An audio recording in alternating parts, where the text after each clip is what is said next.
Hey guys, welcome back to my channel. My name is Tisha and I make travel content, and today we're going to crunch some numbers. I've got a trip to Orlando, Florida in the next month or so, and I'm going to show you how to do it without breaking the bank. So let's get into it.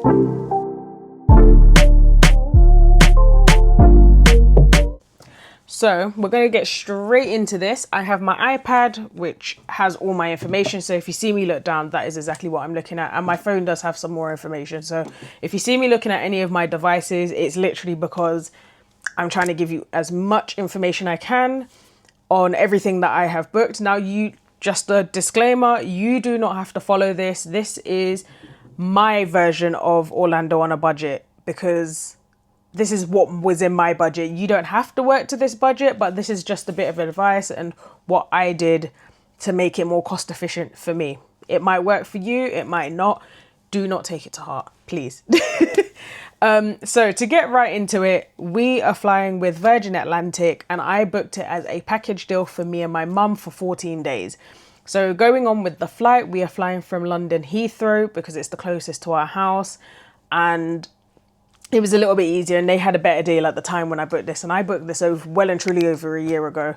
I think I even booked it before I went on last year's trip. That's just how much I love going to Orlando.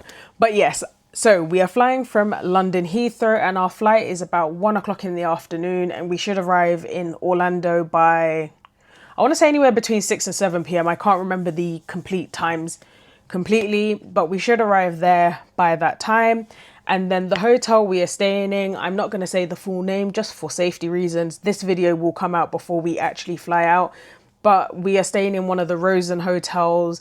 We stayed in one last year. It was lovely. The one that we're staying in this year, we stayed in many years ago when it was named something completely different. But I absolutely love the Rosen Collection hotels, simply because I don't spend a lot of time in the hotels in general. But what I do love about them is all the shops, the amenities, the fact that they have microwaves and fridges. It works perfectly for me and my mum. And then they also have a shuttle bus that takes you to Universal, which is great. It does help on the cost saving if you're going to Universal quite a bit. And they have relatively quite loads of times to go in the morning rather than just one slot. So that was the main reason why I picked that hotel. And then we also got our Universal tickets within this package. And that is a 14-day ticket to getting to Universal, Islands of Adventure and Epic. So that was what kind of sold me on getting it. And I'll talk a bit more about the ticket a little bit later as to why I didn't book my Universal tickets with the same place that I booked my Disney tickets. But in total, for the flight, the hotel and the Universal tickets, that cost me about £3,815.98. Got to add that in there. And then per person, I just broke it down, which worked out to be £1,907.99. So that is the reason why we booked that as a package. So going on to the next point, we have booked parking. Now this is the first time I'm leaving my car behind for a long period of time in an airport. Usually, I think last year we left it at home when we did the week. Whereas this time I said, no, I was getting a bit fed up of getting Ubers in the evening or going. So when we were going to the airport, it was costing me around 70 to 80 pounds to get from here. Mind you, like I said, I live very close to Heathrow Airport. So it was costing me quite a bit just to get to Heathrow and to take an Uber. And then we were having to wait. So sometimes I'd book an Uber and it was costing me, I was waiting almost half an hour, 45 minutes for an Uber. And then even on the way home, it was costing me the same amount. And it was, again, another problem of me waiting an hour just to get an Uber to get home. Sometimes you just don't want to do that. So I went through Purple Parking and got a deal with them.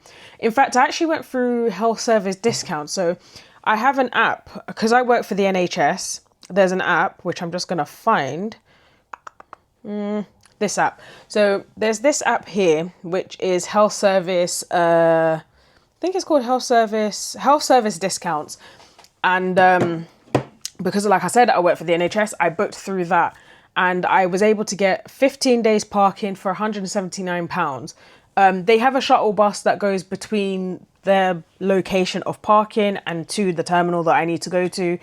But for £170, £79, I couldn't go wrong, just because it was costing me more.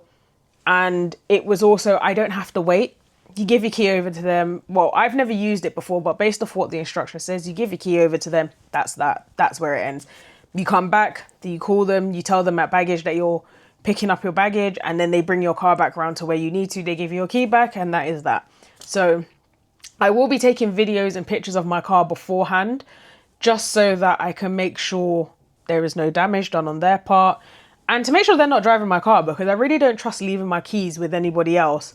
But this was the cheapest I could find. When I looked on Heathrow's website itself, it was charging me almost over £200. And even when I look now for the dates that we're going, it was still trying to charge me almost £250, £270. I said, I can't pay that price. I can't do it. I just can't do it.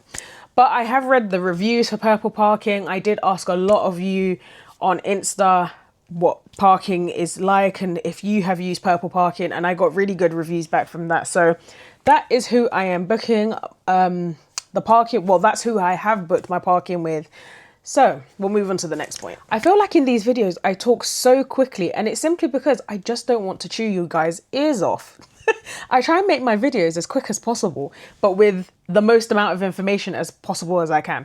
Anyway, moving on, we're going into the terminal now. So we are flying from Terminal 3. If you have flown Virgin, you've flown through Heathrow, there really isn't many shops that you can go into, because they've got all your like luxury designers, Gucci, Prada, Fendi, that kind of thing.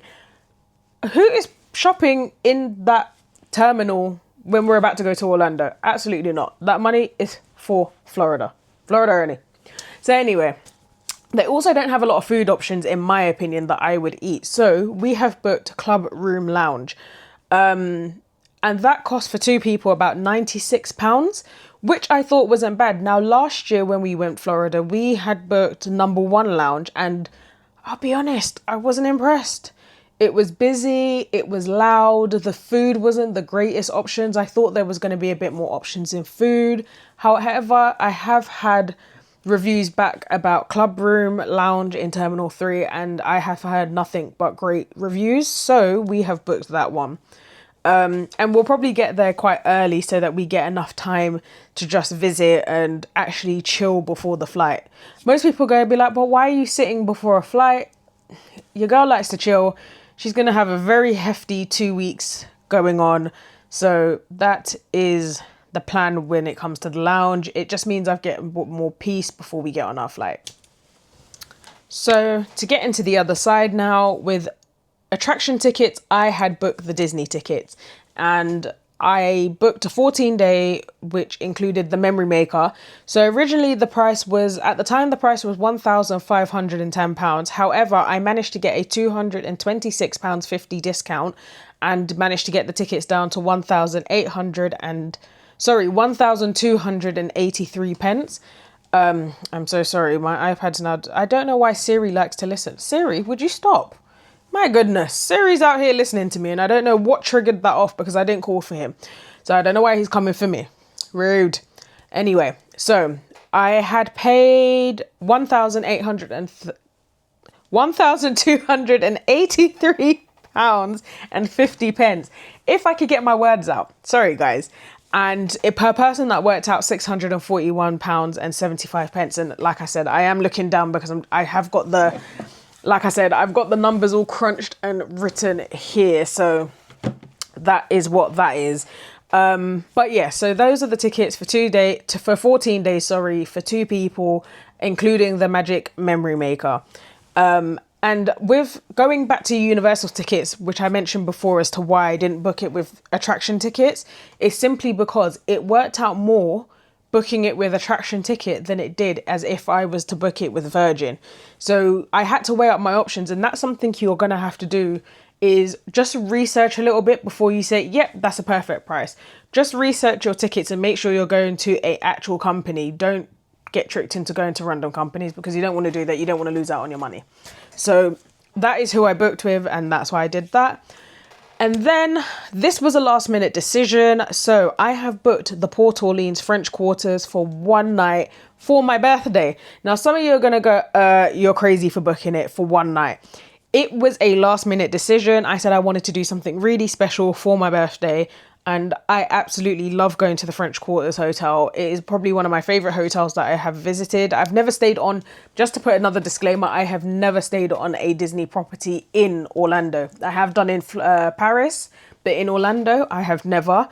And I just wanted to experience and thought it would be a great end for my birthday. So we booked that for one night for £286 for two people. Now, that's the part where you're going to say I'm crazy for booking it for one night. But hey, you only live once. Money will return. So, and this is the last thing that I've already prepaid for, which is my transfer for when we are on the other side. So once we land in Orlando, and this is my transfer. So we have booked with Epic Private Hire. I found them using the Night Strider, like watching the Night Striders vlogs. And then I did some research on them after that. But this is who we booked with. So we paid $210, which works out to be £160 for a round trip. So that's picking us up from the airport, taking us to our hotel, and vice versa on the way back when we're going home. And they also include a 20 minutes public stop, which is great because then we can pick up a case of water.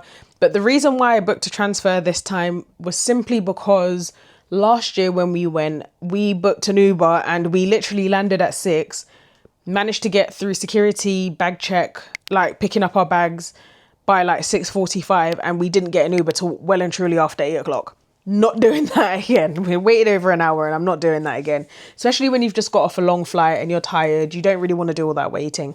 So those are all the things that I have paid for in advance from here. So a total of all of that I've mentioned today has been £5,820.48 for two people. So like I said, that included our flight, our hotel, Universal tickets, Disney tickets, the parking of my car here, the lounge at the airport, the additional hotel that we are staying at, and including the transfer when we get to the other side. So like I said in the beginning, you do not have to take this as it is.